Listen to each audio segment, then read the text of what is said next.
사무엘상 12장 19절부터 25절 말씀 봅니다.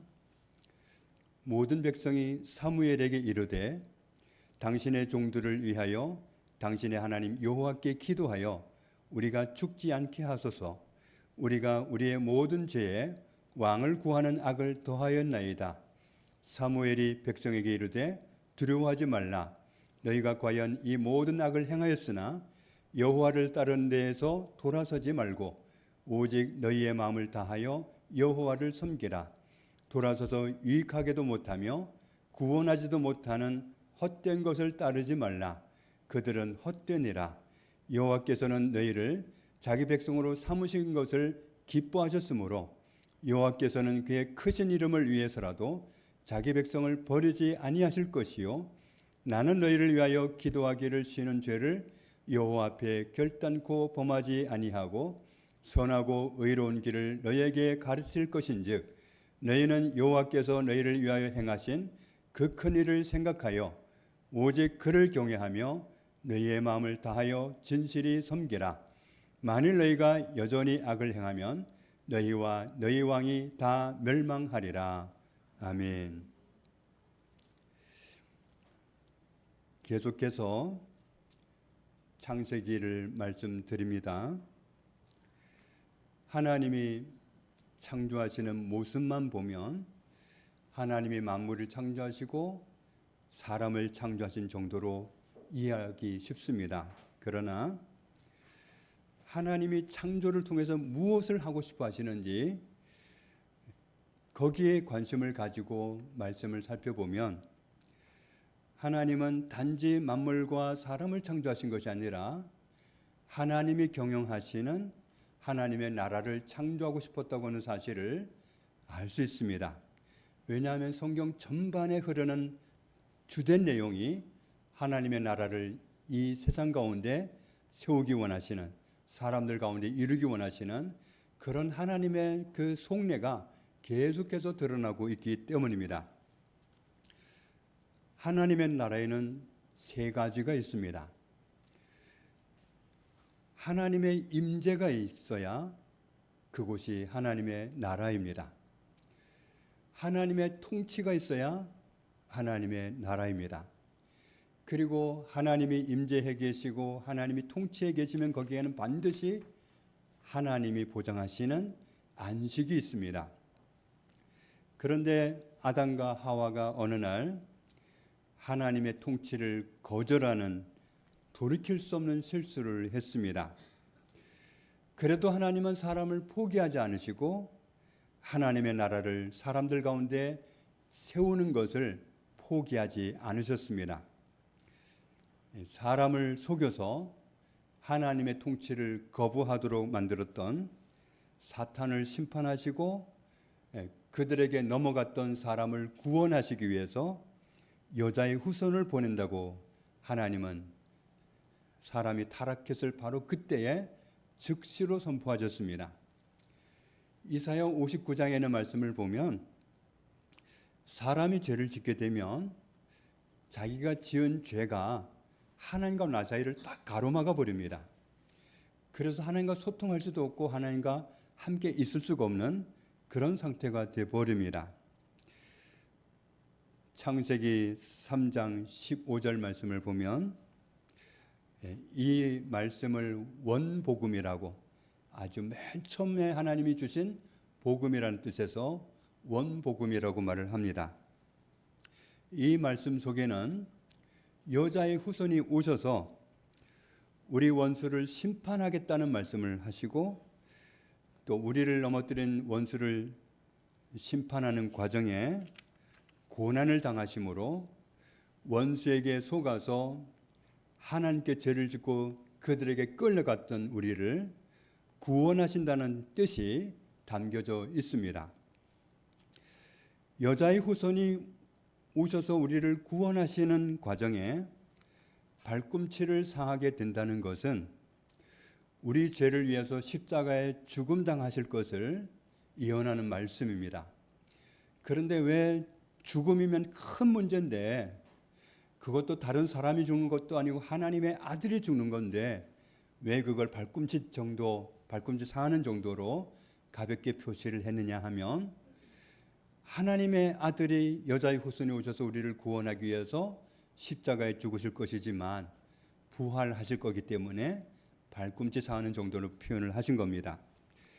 그래서 성경을 보면 여자의 후손이 오셔서 우리를 어떻게 구원하실지를 아주 자세하게 성경은 말씀하고 있습니다. 이사야 7장에는 말씀에도 보면 같이 읽습니다. 그러므로 주께서 친히 징조를 너희에게 주실 것이라. 보라, 처녀가 잉태하여 아들을 낳을 것이요 그의 이름을 임마누엘이라 하리라. 여자의 후손은 처음에는 여자의 후손에서 오신다 그랬는데 더 알아듣기 쉽게 처녀의 몸에서 난다. 아이를 낳아본 일이 없는 여자의 몸에서 그분이 오신다. 그분은 임마누엘 하려고 오신다. 하나님과 우리가 사람이 죄를 지으면서 함께 있을 수 없게 되었었는데 임마누엘은 하나님이 우리와 함께 계시다 그런 뜻이잖아요. 하나님이 다시금 우리와 함께 계시게 되는 그런 상태로 회복시키려고 처녀의 몸에서 태어나서 오신다. 하나님이 오셔서 다시금 우리와 함께 계시게 되면 우리가 하나님의 나라가 되는 겁니다. 구체적으로 어떤 방법으로 구원하실지 이사야 53장에 나와 있죠. 그는 실로 우리의 질고를 지고 우리의 슬픔을 당하였거늘 우리는 생각하기를 그는 징벌을 받아 하나님께 맞으며 고난을 당한다 하였노라. 그가 찔림은 우리의 허물 때문이요 그가 상함은 우리의 죄악 때문이라. 그가 징계를 받음으로 우리는 평화를 누리고 그가 채찍에 맞음으로 우리는 나음을 받았도다. 왜 여자의 후손이 오셔서 이런 고통을 당하셨나? 같이 읽습니다.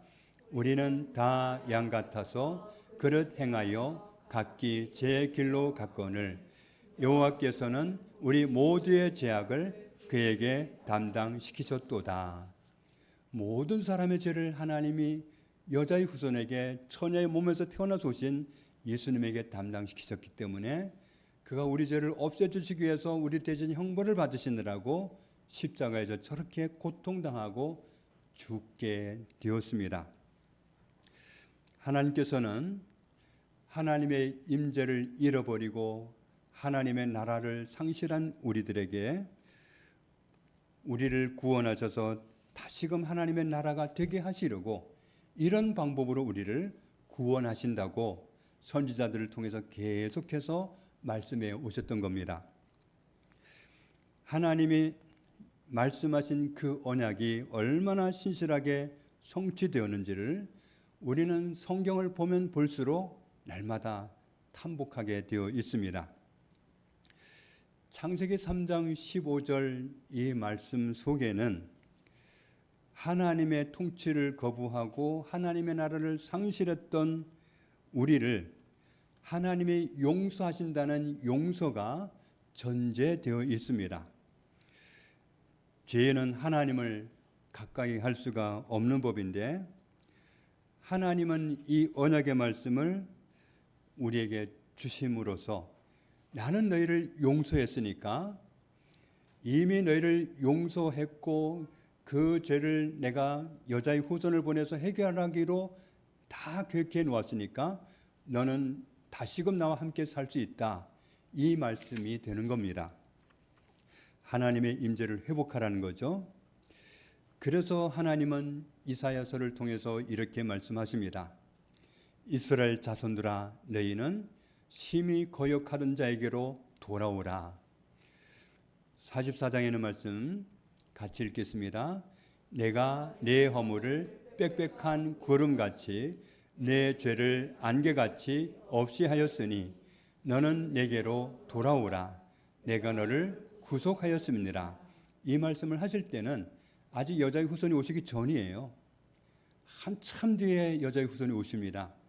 그런데 하나님은 이미 아들을 통해서 용서하기로 다 계획을 세워놓으셨고 그것은 이미 용서했다는 사인이 되는 겁니다. 그러니까 빽빽한 구름이 빽빽하게 있다가 사라지듯이 안개가 짙게 드리워져 있다가 사라지는 것 같이 내가 너를 구속했다. 내가 너를 구원했다. 이미 너를 구원했다. 구원의 약속은 이미 구원한 것을 전제로 하는 겁니다. 55장 말씀을 보면 악인은 그의 길을 불의한 자는 그의 생각을 버리고 여호와께로 돌아오라. 그리하면 그가 긍휼히 여기시리라. 우리 하나님께로 돌아오라. 그가 너그럽게 용서하시리라.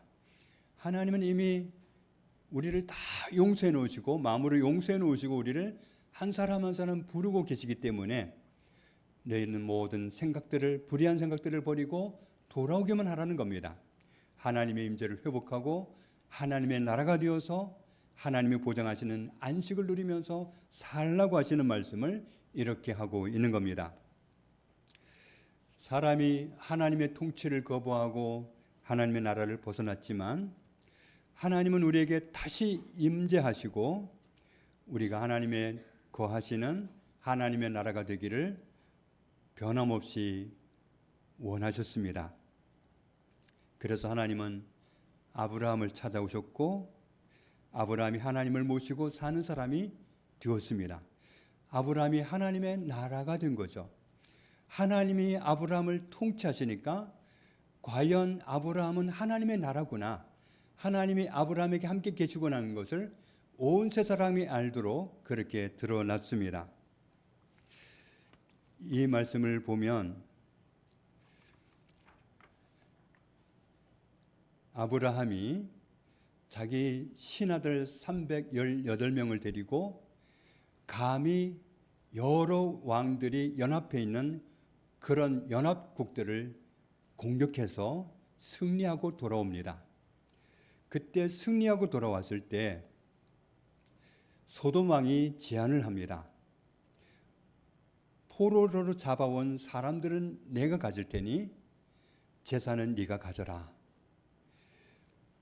부자가 될 수 있는 기회입니다. 그런데 아브라함은 뭐라고 말하냐면 나는 아무것도 안 가지겠다. 시로라기 하나도 안 가지고 아무것도 안 가지겠다. 혹시라도 당신 때문에 내가 부자 됐다는 말이 들릴까 봐 나는 그런 치사한 말을 듣지 않기 위해서 안 하겠다. 이 결심 속에는 무슨 의도가 들어있느냐 하면 나는 부자가 되어도 하나님이 부자 되게 해주시는 그 은혜를 누리고 싶지 소돔 왕이 부자 되겠다는 말은 추호도 듣고 싶지 않다. 나는 사람 통해서 부자 되는 거 원치 않는다. 난 다 필요 없다. 이렇게 거절했던 겁니다. 그리고 하나님이 함께 계시니까 아브라함은 우물을 팔 때마다 우물을 빼앗깁니다. 그러면 아브라함은 어떻게 하냐면 싸움을 하는 게 아니라 다른 곳으로 옮겨서 우물을 팝니다. 그러면 또 우물이 생깁니다. 우물이 생겨서 또 그 우물을 가지고 살면 또 와서 뺐습니다. 그러면 아브라함은 또 양보하고 또 다른 곳으로 옮겨서 또 우물을 팝니다. 가는 곳마다 땅을 파면 우물이 됩니다. 이건 있을 수가 없는 일입니다. 그곳은 대한민국이 아닙니다. 이스라엘 그 땅은 척박한 땅이라 파기만 하면 물이 나오는 그런 땅이 아닙니다. 정말 물이 귀한 나라입니다. 그런데 파기만 하면 우물이 된다는 것은 하나님이 그와 함께 계신다는 증거입니다. 하나님이 그와 함께 계시고 하나님이 그를 통치하시니까 파는 곳마다 우물이 되고 파는 곳마다 하나님이 함께 하심이 나타나고 가는 곳마다 하나님이 함께 하시는 게 드러나게 되는 겁니다.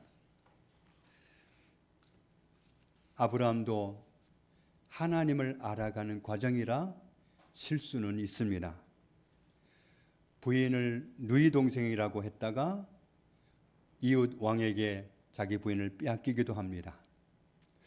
그러면 아브라함이 실수했으니까 손해가 엄청나야 될 것 같은데 하나님이 함께 하시고 하나님의 아브라함을 통치하시니까 도리어 하나님한테 이웃 왕이 혼쭐이 나고 사라를 돌려줄 뿐만 아니라 다른 재산과 함께 보상을 해줘서 돌려줍니다.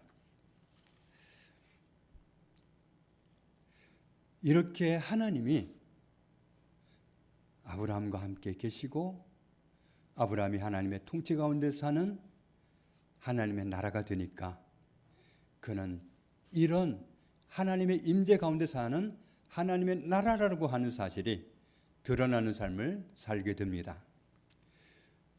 우리가 전에도 말씀을 통해서 봤지만 나중에는 와서 우리 친하게 지내자고 다가오는 사람들이 있잖아요. 우물을 빼앗을 때는 언제고 고백하는 말이 뭐예요? 그 사람이 우리가 보았다. 하나님이 당신과 함께하는 것을 우리는 보았다. 그러니 우리도 당신과 친하게 지내고 싶다. 이렇게 다가오는 것이 하나님의 임재를 이루고 사는 사람이 누리는 안식이고 은혜였습니다. 아브라함이 하나님을 경외하는 모습, 하나님은 아브라함에게 회복된 하나님의 나라를 그의 가문에 계속해서 이루기를 원하셨고 앞으로 이루게 될 그의 후손 그 민족들 가운데 이루기를 원하셨고 그리고 나아가서 모든 민족 가운데 하나님이 임재 계시는 하나님의 나라를 이루기를 원하셨습니다. 그런데 온 세상 사람들 가운데 하나님의 나라를 세우시는 것이 성경을 통해서 보면 쉽지가 않았습니다.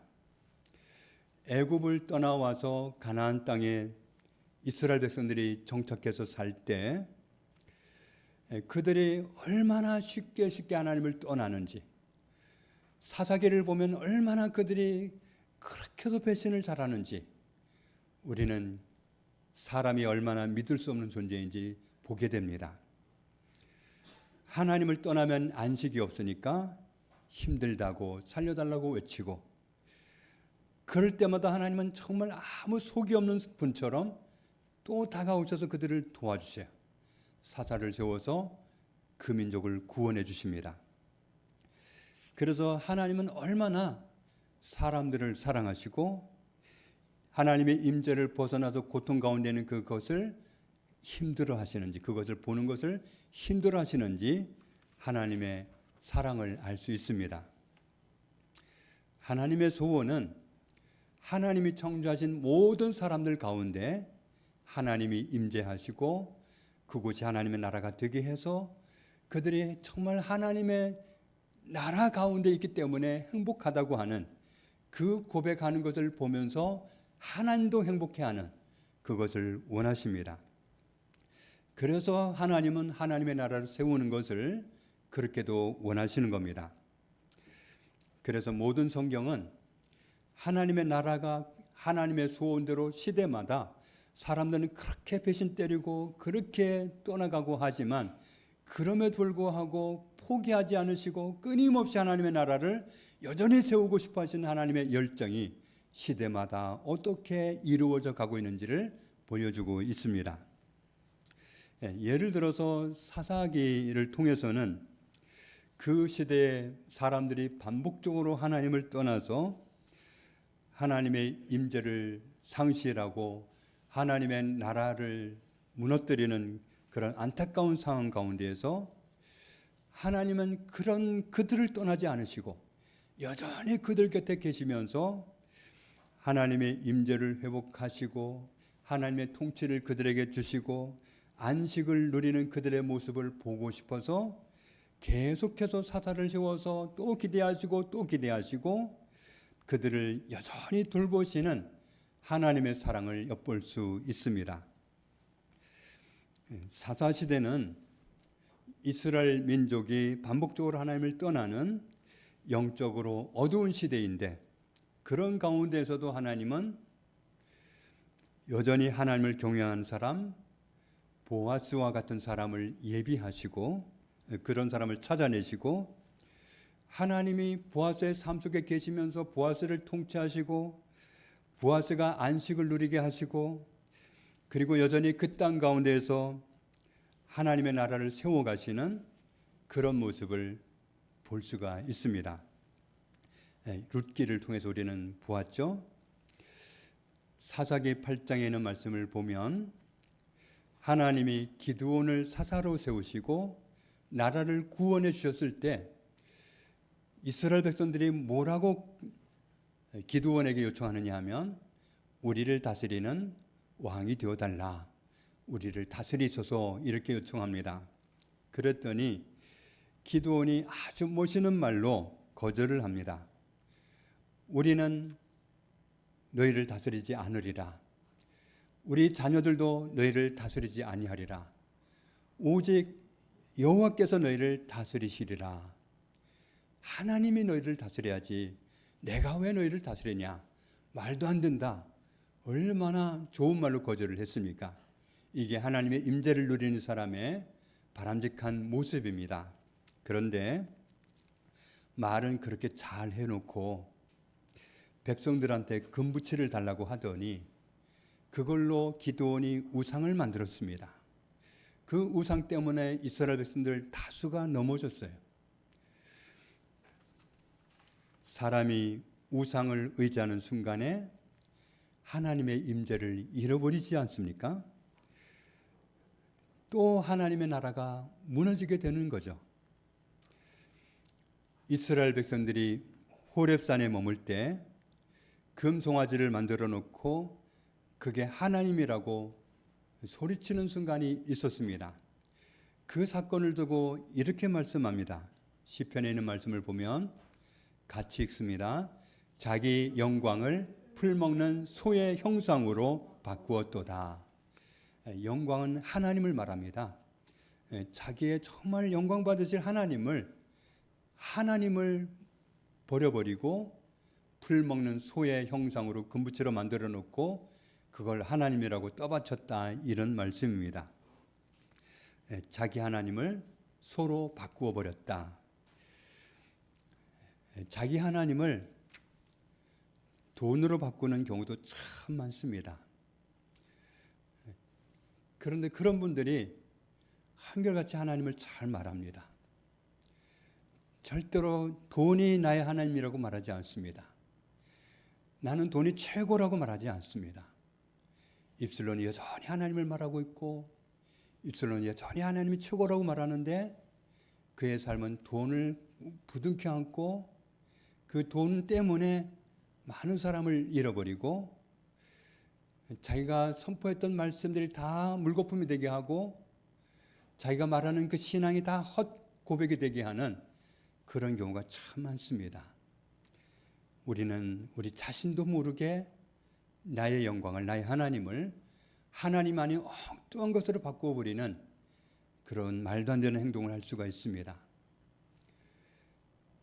연초가 되든지 사업에 좀 희망을 걸고 싶을 때 고사를 지내지 않습니까?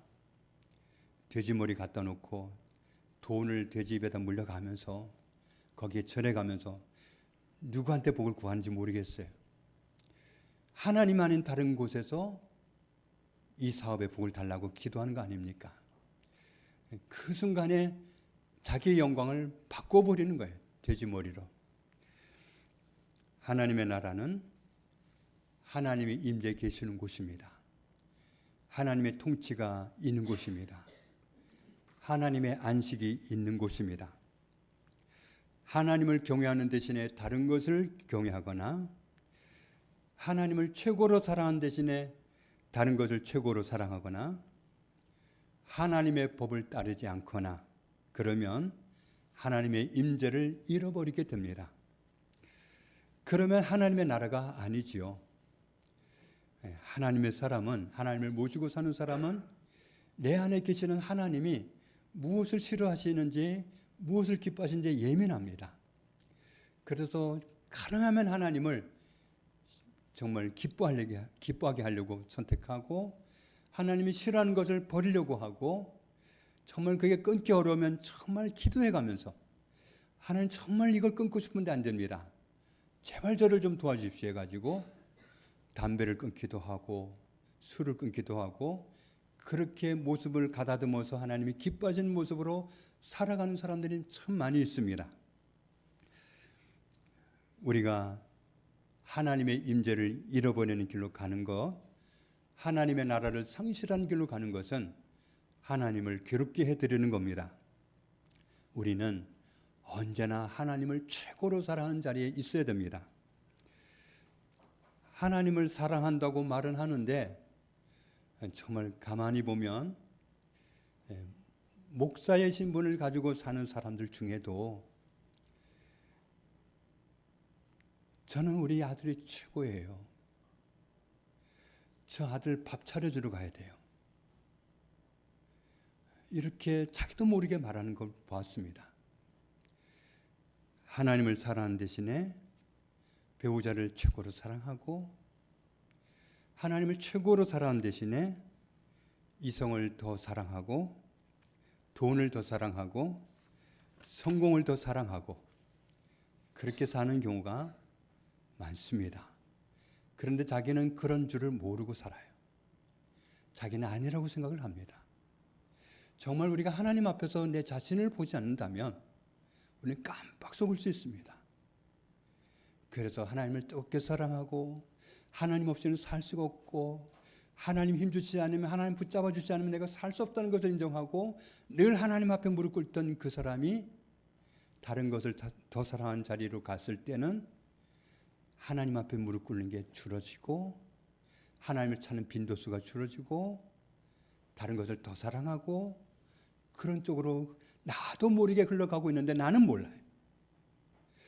그러니 우리가 하나님 앞에서 나를 점검하지 않으면, 하나님 앞에서 하나님 나를 보여주시는 그것을 보지 않으면 속아서 갑니다. 나는 하나님을 최고로 사랑한다고 말할 수 있으니까 그게 다인 줄 알고 속아서 나는 잘하는 줄 알고 가는데 아닌 길에 벗어나 있는 경우가 있을 수 있습니다. 사무엘서는 사사시대와 같은 암흑기 속에서도 보아스처럼 세상에 물들지 않고 하나님을 경외하는 믿음을 가지고 사는 사람, 그런 사람을 통해서 다윗과 같은 믿음의 사람이 나오고, 그런 하나님의 임재를 이룬 사람들을 통해서 이스라엘 민족 가운데 여전히 하나님의 나라를 세우고 계시는, 사사시대를 봐서야 어떻게 하나님의 나라가 세워질 것 같습니까? 그런데 남은 사람, 하나님을 경외하는 남아있는 사람을 찾아서 세우셔서 거기에서 또 하나님 나라를 세워가시는 그런 모습을 우리는 사무엘서를 통해서 볼 수 있습니다. 다윗에게는 하나님을 향한 애타는 마음이 있었고 하나님과 동행할 줄 아는 믿음이 있는 왕이었습니다. 다윗 왕이 하나님의 도우심을 힘입어서 하나님의 왕국을 그 민족 가운데 회복하는 역사를 보여주고 있는 것이 사무엘서입니다. 시편 63편을 보면 다윗이 광야에서 도피 생활을 할 때 5절 끝부분에 보면 나의 입이 기쁜 입술로 주를 찬송합니다.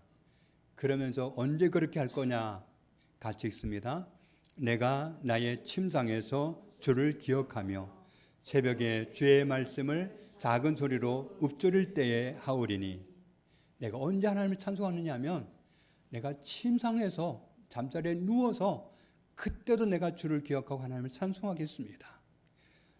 오늘 한 날 나와 내 삶 속에서 종일토록 함께 하신 하나님의 은혜를 찬송하겠습니다. 그리고 잠들었다가 새벽에 눈 뜰 때에 내가 주의 말씀을 작은 소리로 읊조리면서 그때에도 찬송하겠습니다. 잠자리에 누워서도 찬송하고 다시 깰 때 첫 시간에도 하나님을 찬송하고 그렇게 하겠습니다. 다윗은 이런 중심을 가지고 왕이 되어서도 계속 그렇게 살아갔던 사람입니다. 사무엘상 12장에는 사무엘이 이스라엘 백성들이 하나님을 왕으로 모시는 대신에 인간 왕을 세워달라고 떼거지를 써서 사울 왕을 세웠었는데 그런 일이 얼마나 하나님을 마음 아프게 했었는지를 이스라엘 백성들에게 알게 해 주려고 자기 삶 속에 임하여 계시는 하나님의 마음을 드러내는 시간을 갖게 했습니다. 그래서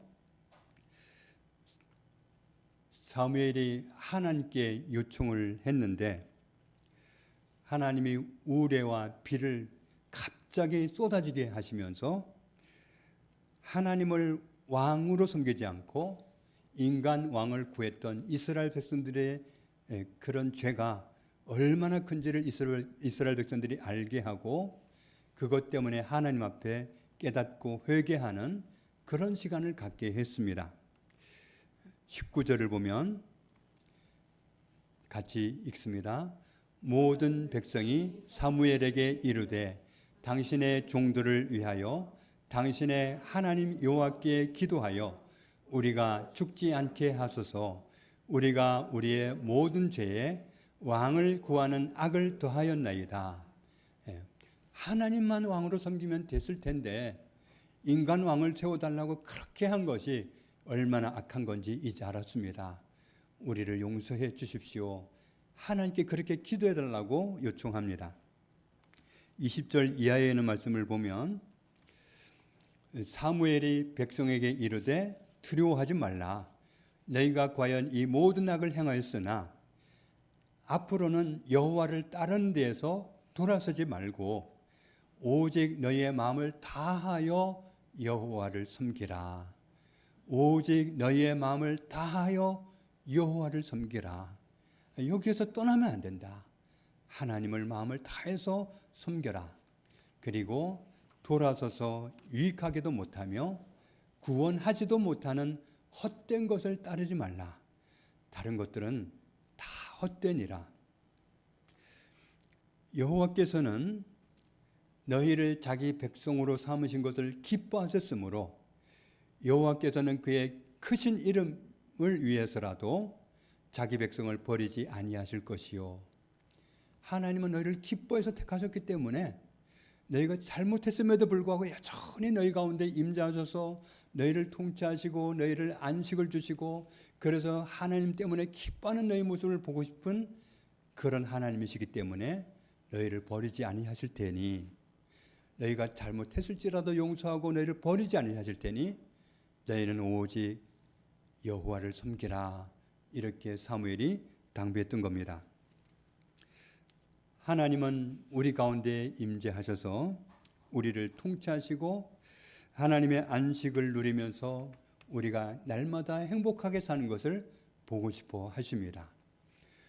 사람은 하나님의 임재를 누릴수록 행복합니다. 하나님의 통치를 받아들일수록 행복합니다. 싫어하는 것을 끊고 기뻐하는 것을 선택하고 그렇게 하면 할수록 우리는 행복합니다. 그래서 우리의 죄를 없애주시기 위해서 예수님이 십자가에서 대신 죽어주시는 엄청난 대가를 지불해 주셨던 겁니다. 중요한 것은 우리가 정말 잊지 말아야 할 것은 이 은혜를 우리에게만 누리라고 주신 것이 아니라는 겁니다. 요한 1서에 있는 말씀을 보면 하나님은 모든 사람이 죄 가운데 빠져서 다 하나님의 나라를 잃어버렸는데 모든 사람을 다 구원해서 다 용서해서 하나님의 나라를 주시는 것을 원하셨습니다. 그래서 우리 죄만 위해서 화목제물이 되신 게 아니라 온 세상 모든 사람의 죄를 해결해 주시기 위해서 아들을 내어주셨습니다. 그래서 내가 구원받았으면 됐고 우리 가족이 다 구원받았으니까 됐고 이게 우리의 시선이 이렇게 좁아지면 안 됩니다.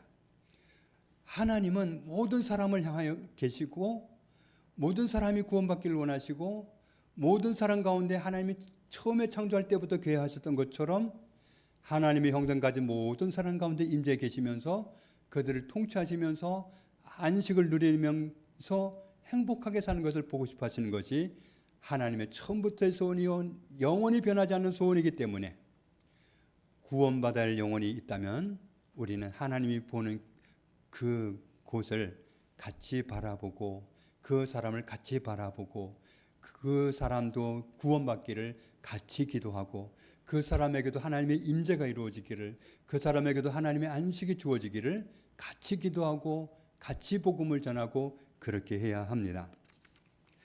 하나님은 모든 사람 가운데서 하나님의 나라를 세우기 원하시기 때문입니다. 그래서 로마서 10장에 있는 말씀을 보면 누구라도 주의 이름을 부르면 구원을 받는데, 그런데 구조적으로 복음을 받아들일 수 없는 그런 여건에 놓인 사람들이 있습니다. 과거에 우리 조선이 복음을 받아들일 수 없는 조건에 갇혀 있을 때 조선에는 외국에는 들어오면 다 참수를 당했는데, 그럼에도 불구하고 구원받아야 할 대한민국의 영혼들을 보고, 조선의 영혼들을 보고 목숨을 걸고 선교사들이 왔기 때문에 오늘 우리까지 구원을 받았습니다. 구조적으로 복음을 받아들일 수 없는 여건 가운데는 조선을 그렇기 때문에 외면했다면 우리는 아직까지도 구원받지 못했습니다.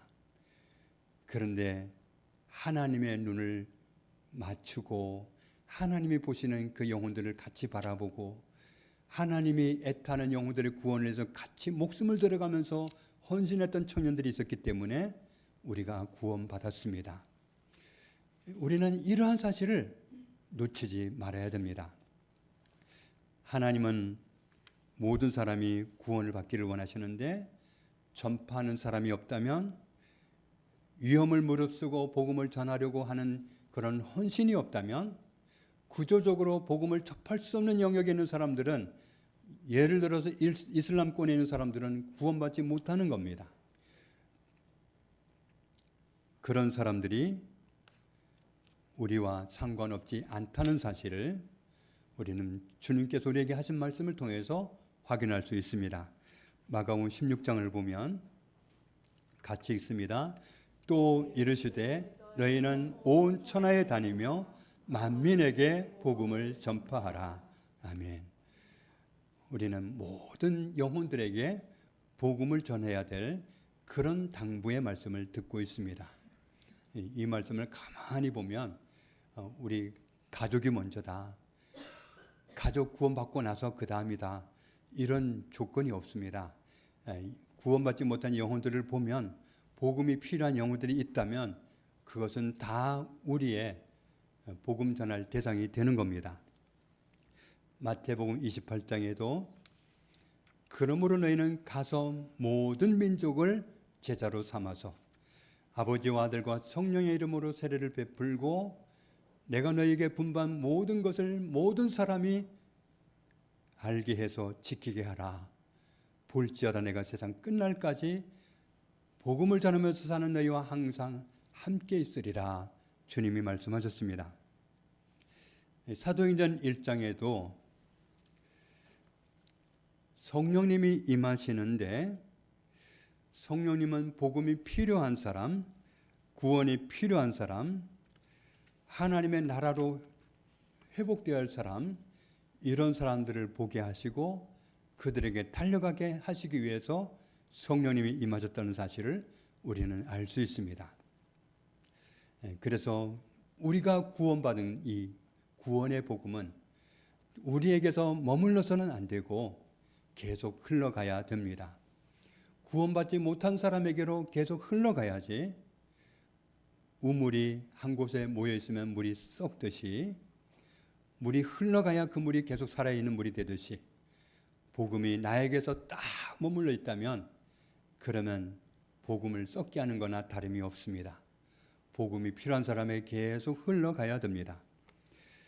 오늘 우리는 사무엘상 12장을 통해서 여호와를 따르는 데서 돌아서지 말고 오직 너희의 마음을 다하여 여호와를 섬기는 사람으로 살아라 하시는 이 말씀, 우리가 이 말씀을 붙잡고 정말 하나님에게서 돌아서는 그 어떤 유혹, 모든 유혹을 다 뿌리치고